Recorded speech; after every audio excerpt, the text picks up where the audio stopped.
Bienvenue dans ce tutoriel.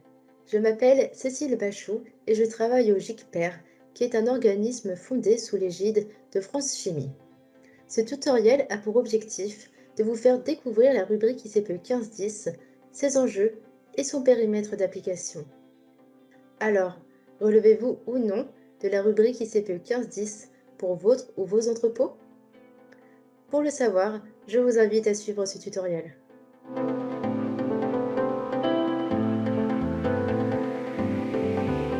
Commençons avec la définition de la rubrique ICPE 1510. La rubrique ICPE 1510 concerne les entrepôts couverts. Les entrepôts couverts, au sens de la 1510, sont les installations pourvues d'une toiture dédiée au stockage de matières ou produits combustibles. Nous avons ici trois concepts: le concept de toiture, le concept de stockage et le concept de matière combustible. Ensuite, si nous poursuivons la définition de la rubrique ICPE 1510, nous pouvons voir que cela concerne les IPD en quantité supérieure à 500 tonnes. 500 tonnes constitue notre première exclusion. Les deux autres exclusions prévues par la rubrique ICPE 1510 sont les entrepôts concernés par une unique rubrique et les entrepôts exclusivement frigorifiques. Nous reviendrons sur ces exclusions dans les slides suivantes. Dans la rubrique ICPE 1510, nous avons plusieurs seuils. Le premier, le seuil de déclaration, est fixé à 5000 m3.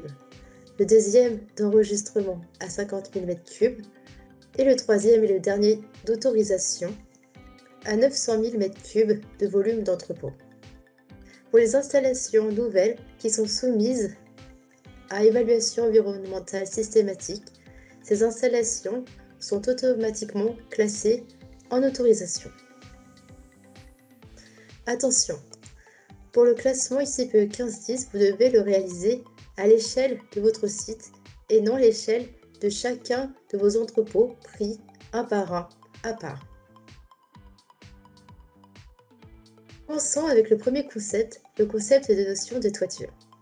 Donc ici, nous avons plusieurs installations, comme les auvents, chapiteaux et bungalows. Parfois, ces installations sont dépourvues de parois ou façades extérieures. Ce sont néanmoins bien des IPD au sens 1510 et inclure dans l'inventaire 1510. En revanche, certaines installations, comme les zones de stockage extérieur non abritées, les stockages en tunnel, les silos, les réservoirs, les bennes fermées, les containers, les armoires de stockage closes, ne sont pas considérées comme des IPD au sens 1510. Ci-dessous, nous avons une illustration d'un stockage extérieur qui est accolé à un entrepôt. Bon, avec le concept 2, la notion de stockage au sens 1510. Nous allons commencer par les stockages qui ne relèvent pas de 1510. Dans ces stockages qui ne relèvent pas de 1510, nous avons les encours de production. Ils sont nécessairement directement liés à l'activité, au process, et situés à proximité de la chaîne ou de l'atelier de production et correspondent à une quantité inférieure ou égale à 2 jours de production. Nous avons également aussi les conditionnements contenant des matières ou produits combustibles en cours d'utilisation ou remplissage, vidange ou consommation, les palettes dont le contenu est en cours de consommation, les récipients ou réservoirs destinés à alimenter les utilités, comme les groupes électrogènes, les produits ou matières combustibles présents dans les laboratoires, bureaux ou locaux administratifs, ou encore les ateliers de maintenance, ne relèvent pas de 1510. Enfin, le concept 3 de matière combustible au sens 1510. Dans l'inventaire 1510 de matière combustible, vous devez y inclure plusieurs sortes de matières. Nous avons les liquides combustibles. Dans les liquides combustibles, nous avons bien les liquides inflammables, les liquides combustibles de PCI supérieur à 15 MJ par kg, ainsi que tout autre liquide qui n'est pas qualifié d'incombustible. De manière analogue, pour les solides combustibles, vous devez y inclure les solides inflammables, les solides liquéfiables combustibles et enfin, tout autre solide qui n'est pas qualifié d'incombustible. Enfin, dans l'inventaire 1510, vous devez rajouter toute autre matière combustible, c'est-à-dire qui peut brûler. Et ce, quelle que soit sa forme, gaz, poudre, etc. l'INERIS a créé une base de données de liquides et solides liquéfiables combustibles qu'il est possible de consulter via ce lien. Dans ces liquides et solides liquéfiables combustibles, vous trouverez par exemple la colle résine, la lessive liquide, le sucre, beurre, etc. Attention, bien prendre en compte dans l'inventaire 1510 les contenants et emballages combustibles, les cartons et le papier, ainsi que les déchets combustibles. Maintenant, voici les matières incombustibles au sens 1510. Par exemple, vous avez les matières ou produits constitués uniquement de matériaux classés A1 ou A2 S1 des 0 au sens de l'arrêté ministériel du 21 novembre 2002. Ce sont majoritairement des produits de construction et d'aménagement, comme par exemple le fer, l'acier et l'acier inoxydable, l'argile expansée, béton, céramique, chaux, ciment, verre, etc. En matière incombustible, vous avez également toutes les matières qui sont conformes au protocole de l'INERIS. Attention, les éléments de construction, poutres, parois ou vrac, sont des éléments hors inventaire 1510. Maintenant, prenons en compte les emballages dans l'inventaire 1510. Donc vous avez deux sortes d'emballages, les emballages en attente d'utilisation et les emballages liés au conditionnement. Pour les emballages en attente d'utilisation, s'ils sont en plastique, ils sont alors visés par la rubrique 2663. S'ils sont en papier ou en carton, ils sont visés par la rubrique 1530. Et les palettes de bois sont visées par la rubrique 1532. Si ce sont des emballages liés au conditionnement, alors la masse ou le volume de l'emballage est à comptabiliser dans la même rubrique que la matière emballée. Enfin, intéressons-nous au cas des palettes. En effet, dans les palettes, il se peut que l'on stocke des matières combustibles à côté de matières incombustibles. Dans l'inventaire 1510, c'est l'ensemble de la palette qui doit être considéré. Par exemple, nous avons une palette et des emballages incombustibles et des matières stockées qui, elles, sont bien combustibles ou les données ne sont pas disponibles.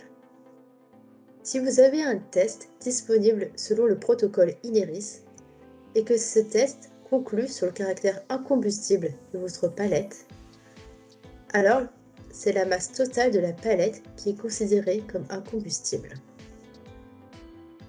En revanche, si ce test ne peut conclure au caractère incombustible de la palette, alors c'est comme si vous n'aviez pas eu de test du tout. Et la masse de combustible est la masse des matières stockées. Dans le deuxième exemple, vous avez une palette et des emballages combustibles et des matières stockées incombustibles. Donc du coup, de manière analogue au premier cas, si vous avez un test INERIS et que ce test conclut au caractère incombustible, alors c'est la masse totale de la palette qui est considérée comme un combustible. En revanche, si ce test ne peut conclure au caractère incombustible de la palette, alors c'est comme si vous n'aviez pas eu de test du tout, et la masse de combustible est la masse de la palette et des emballages.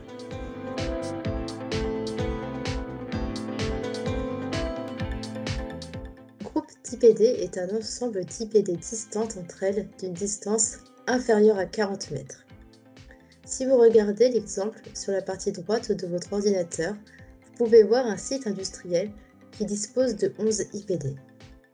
Ces 11 IPD forment 4 groupes d'IPD, le groupe d'IPD vert, le groupe d'IPD orange, le groupe d'IPD jaune qui est composé d'une seule IPD, l'IPD 8, et le quatrième groupe d'IPD est le groupe d'IPD violet. Ici, nous pouvons voir que les groupes d'IPD vert et violet disposent de matières combustibles en quantité supérieure à 500 tonnes.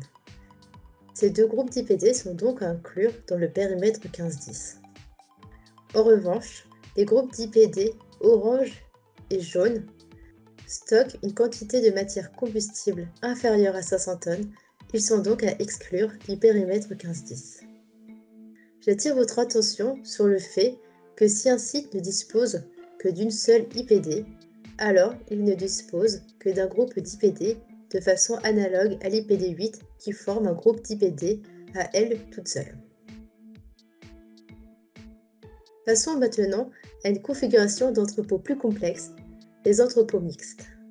Les entrepôts mixtes sont des entrepôts avec des zones dédiées au stockage et des zones dédiées au process ou à une activité.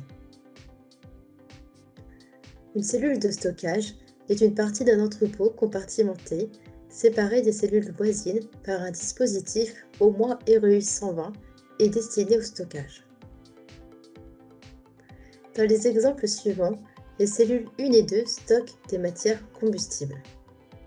Commençons avec le cas des cellules de stockage contiguës. Ici, par exemple, nous avons une cellule 1 et 2 qui sont accolées et séparées par un mur REU 120. Dans le deuxième exemple, nous avons toujours une cellule 1 et 2 accolées et séparées par un dispositif au moins REU 120.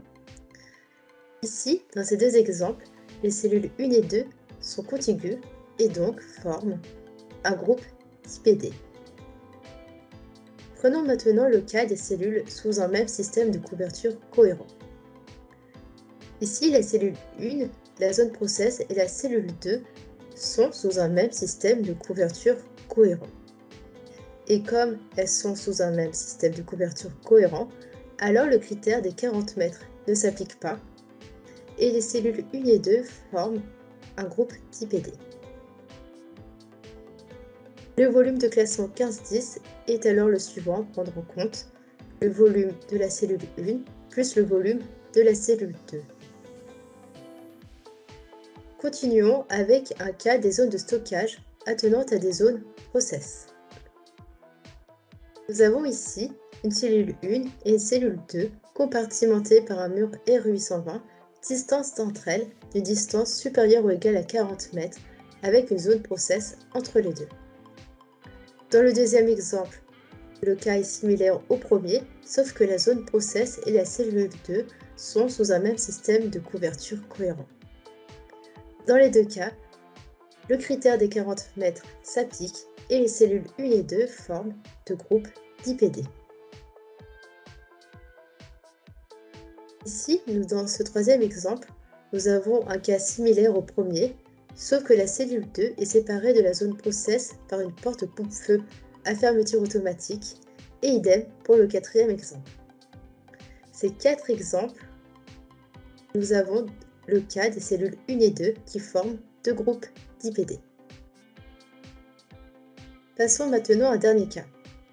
Ici, la cellule 1 est la zone process sous un même système de toiture cohérent et la cellule 2 est séparée du système cellule 1 zone process par une ouverture. Nous avons donc ici un système cellule 1 zone process et un système cellule 2 qui communiquent. Dans ce cas-là, les cellules 1 et 2 forment un groupe d'IPD. Et ce, quelle que soit la distance entre la cellule 1 et la cellule 2, car le principe des 40 mètres ne s'applique pas. Le volume de classement 15-10 est alors à prendre en compte est le suivant. Le volume de la cellule 1 plus le volume de la cellule 2. Dans le cas des zones de stockage non séparées par des zones process, nous avons par exemple ici, sur la photographie, une zone de stockage qui est dans la même pièce que la zone de production et il n'y a pas de dispositif RE820 entre les deux ni décrochage de toiture. Dans ce cas-là, nous avons donc un groupe d'IPD formé par la zone de stockage et la zone de production. Si la zone de process n'est pas séparée de la zone de stockage, elle est considérée comme zone de stockage. Son volume est à prendre en compte pour le périmètre 15-10 et les prescriptions 15-10 s'appliquent également à la zone de production, ce qui peut être contraignant. Alors, il peut être pertinent d'ajouter une séparation mur ou porte coupe-feu entre process et stockage ou bien sortir le stockage de la zone process.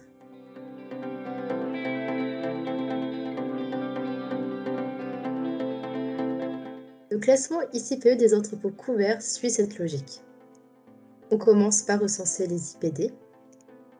On groupe les IPD qui sont distantes entre elles d'une distance inférieure à 40 mètres.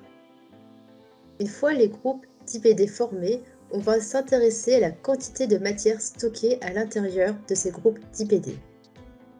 Si dans le groupe d'IPD, la quantité de combustible stockée est inférieure ou égale à 500 tonnes, alors votre groupe d'IPD n'est pas classé 15-10.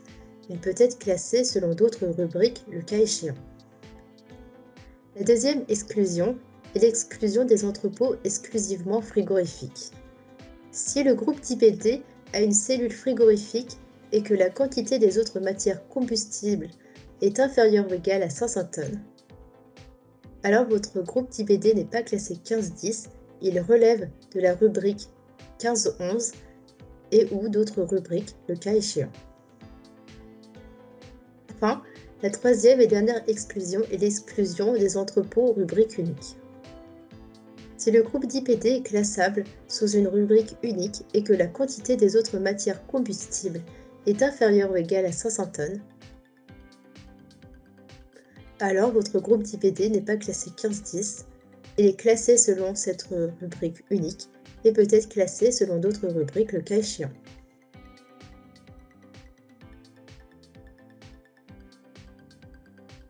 Maintenant, si votre groupe d'IPD ne répond à aucune de ces exclusions, alors le groupe d'IPD est à inclure dans le périmètre 15-10. Une fois que vous avez déterminé l'ensemble de vos groupes d'IPD qui sont à inclure dans le périmètre 15-10, vous allez sommer le volume de ces groupes d'IPD. Si ce volume est inférieur à 5000 m3, alors vous ne serez pas classé 15-10. Vous pourrez être classé selon d'autres rubriques le cas échéant. Mais si ce volume est bien supérieur ou égal à 5000 m3, alors vous serez classé 15-10. Une fois que votre entrepôt est classé 15-10, vous n'allez pas le classer selon la rubrique 15-11, 15-30, 26-62, 26-63 ou 15-32, excepté si votre installation est susceptible de dégager plus de 50 000 m3 de poussière inflammable de bois. La première exclusion par la quantité de combustible a déjà été illustrée dans les slides précédentes avec l'exemple du site industriel avec ses 11 IPD. La deuxième exclusion sera illustrée par un exemple dans les slides suivantes, ainsi que la troisième exclusion. Enfin, le principe de classement à l'échelle globale du site sera également illustré par un exemple dans les slides suivantes. Exemple 1, la rubrique 15-11. Vous avez ici deux cellules, la cellule A et B, qui sont accolées et forment un groupe d'IPD. Dans la cellule A, vous stockez 300 m3 de bois 1532, 1100 m3 de carton 1530, pour un total de combustible égal à 400 tonnes. Dans la cellule B, vous stockez 1500 tonnes de combustible dans une cellule frigorifique 15-11 pour un volume de matière stockée égal à 8000 m3. Dans ce groupe d'IPD, vous avez bien un stockage de matière combustible supérieur à 500 tonnes. Vous avez également une cellule frigorifique dans la cellule B. Hormis cette cellule frigorifique, vous stockez un total de combustible égal à 400 tonnes. 400 tonnes étant inférieur ou égal à 500 tonnes, alors dans cet exemple, l'IPD est un entrepôt exclusivement frigorifique. La cellule B est classée 15-11 selon le volume stocké au sein de la cellule B. Le stockage de carton est classé 15-30 selon le volume de papier, carton ou combustible analogue stocké en cellule A. Et le stockage de bois n'est pas classé 15-32. En effet, le volume de bois des 300 m3 est inférieur au seuil ICPE de la rubrique ICPE 1532. Exemple 2, rubrique unique. Vous avez ici trois cellules, la cellule A, B et C qui sont accolées et forment un groupe d'IPD. Dans ce groupe d'IPD, vous avez 100 tonnes de bois 1532 non classé, 300 tonnes de plastique 2663 non classé et 550 tonnes de papier 1530 pour un volume supérieur à 1000 m3. Ce volume de 1000 m3 est potentiellement classable sous le seuil de déclaration de la rubrique 1530. Dans ce groupe d'IPD, vous avez bien une quantité de matière de combustible stockée supérieure à 500 tonnes. Vous n'avez pas de cellules frigorifiques. En revanche, vous pouvez être classé potentiellement sous la rubrique 1530. Hormis le stockage de papier, vous avez 100 tonnes de bois et 300 tonnes de plastique. 400 tonnes étant inférieur ou égal à 500 tonnes, alors cet entrepôt est un entrepôt rubrique unique. Il ne sera pas classé 1510 et le dépôt de papier des cellules A, B et C est classé 1530.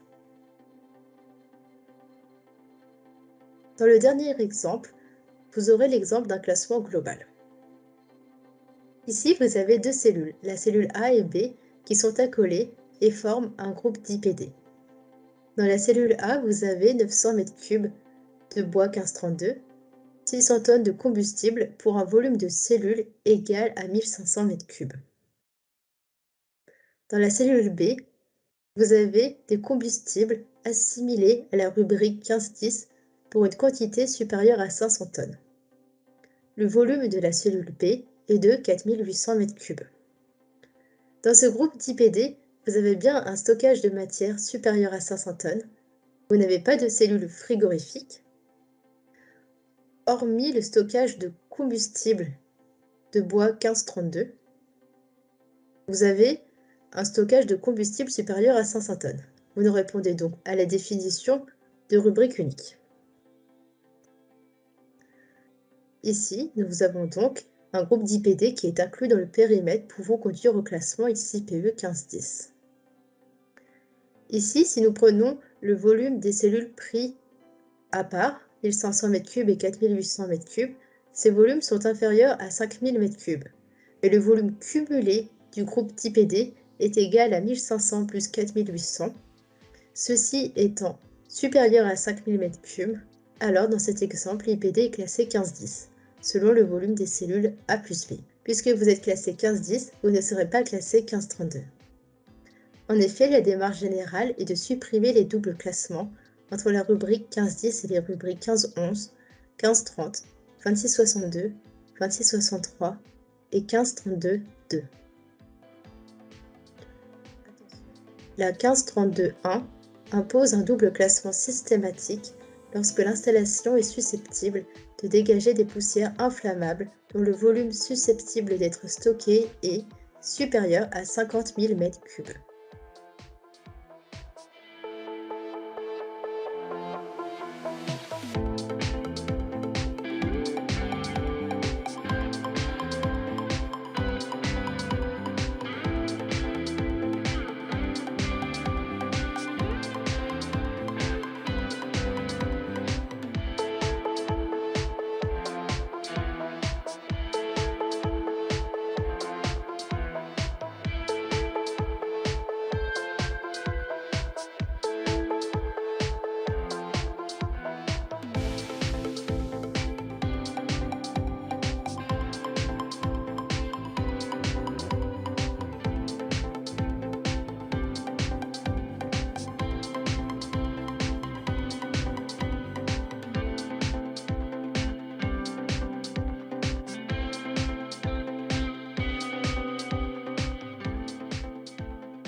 Merci de votre attention. C'est la fin de la première partie de ce tutoriel. Vous avez maintenant acquis les concepts de base de la rubrique ICPE 1510. Je vous invite maintenant à suivre la deuxième partie de ce tutoriel qui est consacrée à l'étude de cas concrets. Ces cas concrets, je l'espère, vous aideront à compléter et appliquer vos connaissances.